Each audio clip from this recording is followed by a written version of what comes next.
A organização não governamental Human Rights Watch criticou o uso excessivo de força policial, especialmente contra pessoas negras, durante o governo do presidente Lula, nesse primeiro ano de mandato.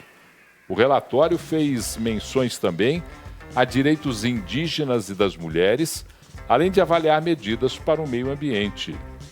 Ricardo, o governo do atual presidente, o governo de Lula, tem na sua base de identificação com o eleitor políticas destinadas a pessoas negras, pelo menos se elegeu falando muito em políticas de proteção à população indígena, aos povos originários, como eles gostam de falar, e também uma ligação com políticas voltadas ao direito das mulheres. Com relação ao direito das mulheres, Lula rasgou no primeiros 3 meses de mandato, ele já rasgou esse problema. Mas não lhe parece estranho essa constatação da HRW de que num governo que tem tanta identificação dessa forma, o uso excessivo da força policial, principalmente contra pessoas negras, e medidas que não protegem direitos indígenas e das mulheres? A mim, não soa nada estranho, Paulo, porque eu não acredito em campanha política mentirosa, que historicamente não é só o PT, mas historicamente o PT faz. A ONG,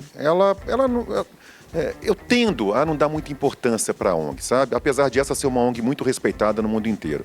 Mas não deixa de ser curioso que essa mesma ONG servia de base para que a turma do PT, na oposição ao ex-presidente Bolsonaro, utilizasse essas mesmas críticas em desfavor do presidente Bolsonaro, acusando-o das mesmas coisas que ocorrem agora.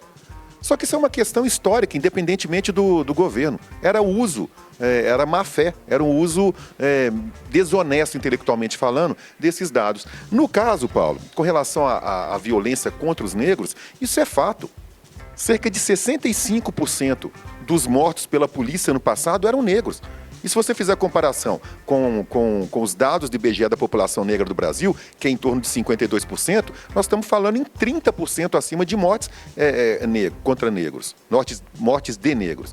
Eu sou daqueles, Paulo, que não acredito. Eu acho um absurdo, inclusive, quando falam que a polícia mata negros, como se fosse de propósito, como se todos os policiais saíssem mirando em negros. Eu não acredito nisso, isso não ocorre. Mas é inegável, o número está aí, que as mortes de negros por policiais militares são muito superiores. É o que aponta a ONG e era, vou repetir, o que o governo do PT acusava o governo do Bolsonaro, as polícias, né, sobre a época do governo Bolsonaro de praticar, ainda que as polícias sejam estaduais. Mas está aí experimentando do próprio veneno.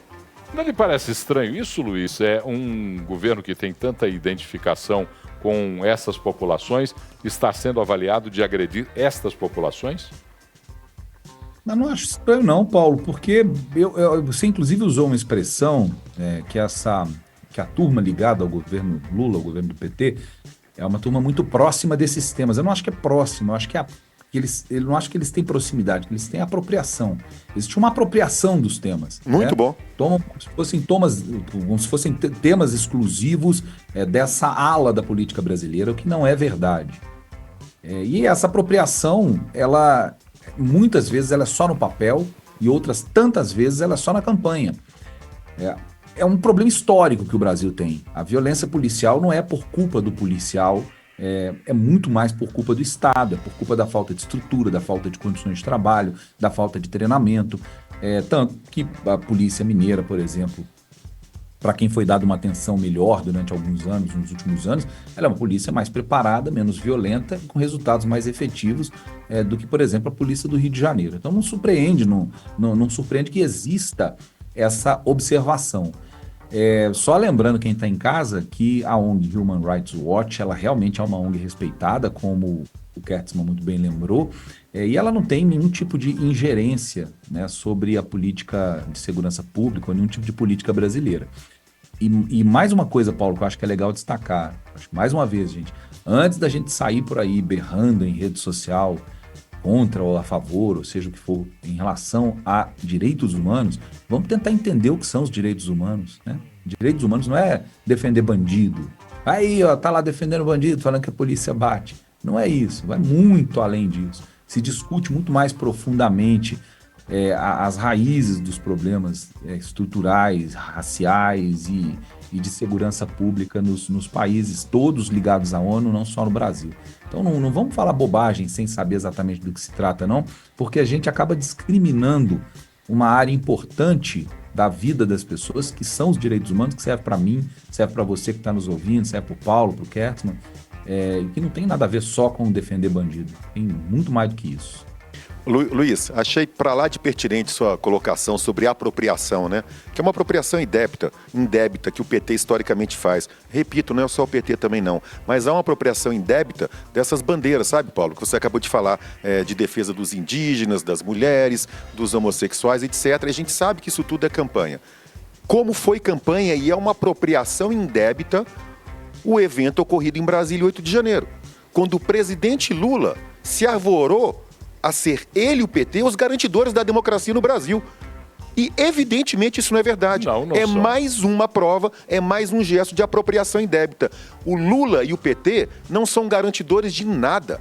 Quem garante a democracia no Brasil somos nós, Paulo. É a sociedade, são as instituições, com todos os erros e acertos, e jamais uma personagem ou um partido político. Ainda mais se a gente for fazer uma análise da forma como o PT administra seu interno partidário, de forma tirana, de forma autoritária. O PT é um partido ligado ao autoritarismo nas suas ações. Todos nós sabemos disso. Essa democracia defendida por eles é a democracia do voto de 2 em 2 anos. Só essa que eles conseguem defender. A democracia mesmo, a democracia liberal de verdade, não é e não faz parte do discurso ou do texto, da forma como entende o Partido dos Trabalhadores. É importante ressaltar que, nesses casos, as políticas identitárias, elas servem, e essa é uma opinião que eu já manifesto há mais tempo, elas servem para acobertar a ausência de políticas sociais. Quando você tem uma identificação muito determinada por alguns grupos, elege grupos como se você fosse o defensor deles, você está maquiando a sua incapacidade de fazer políticas sociais plenas. Então você pretende e prefere discutir em pequenas parcelas.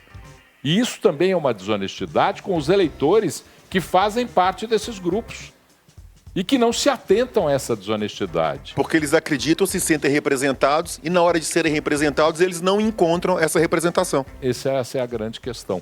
Essa é a grande Tem questão. outra coisa, Paulo, é tão superficial às vezes esse tipo de discussão, esse tipo de debate. Uma vez, muito tempo atrás, eu tive um problema danado com um comentário que eu fiz em outra emissora, inclusive, quando falava assim, o Brasil tem muito mais crianças negras nos orfanatos esperando por adoção. E a proporção era a mesma proporção da população, sabe? Assim, não tinha muito mais, era a mesma proporção. O que acontece em relação à população negra hoje versus a polícia é que, se você olhar a proporção dessa população que está na criminalidade, que foi jogada na criminalidade, que optou pela criminalidade, como preferirem, é uma proporção maior também, no fim das contas. Quer dizer que você tem que ter preocupação com todo preto que está na rua? É óbvio que não, gente. Pelo contrário. Né? Muito pelo contrário. A gente tem que observar as nossas reações e a forma como a gente age em relação às pessoas negras, né? E não só a polícia. Todas as pessoas têm uma preocupação maior quando você vê um preto na rua do que quando você vê um branco.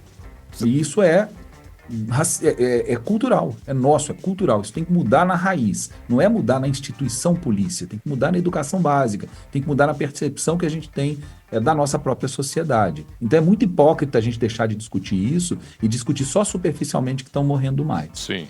Está perfeito mais uma vez, Luiz. Isso que ele apontou, Paulo, acontece e é o tal do racismo estrutural que um monte de gente, por ideologia, por brutalidade e ignorância, diz que não tem no Brasil.